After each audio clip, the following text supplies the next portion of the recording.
கமல் பேச்சுக்காக அவரை மிரட்டுவதை ஏற்க முடியாது. அதே நேரத்தில மன்னிப்பு கேட்க வேண்டும் என்று கூறுவது உயர்நீதிமன்றத்தின் வேலையே இல்ல. கமல் கன்னடத்திலிருந்து தமிழிலிருந்து தான் கன்னடம் பிரிந்தது என்று பேசியதற்காக, அவருடைய தக்லை படத்தை நிறுத்தி வைப்பது எந்த விதத்திலும் நியாயம் இல்ல.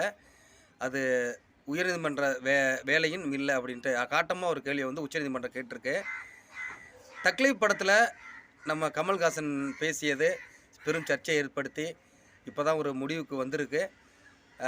உச்சநீதிமன்றம் படத்த கன்னடத்தில வெளியிட சொல்லியிருக்காங்க. ஒருவேளை படங்கள் தியேட்டர்ல அசாதாரண சூழ்நிலை ஏற்பட்டா, கன்னட அரசு அதுக்கு அந்த தக்க பாதுகாப்பு கொடுக்கணுங்கிறதையும் அறிவுறுத்தியிருக்காங்க. உண்மையிலேயே இது வரவேற்கக்கூடிய ஒரு தீர்ப்பு தான். ரொம்ப சந்தோஷமா இருக்கு.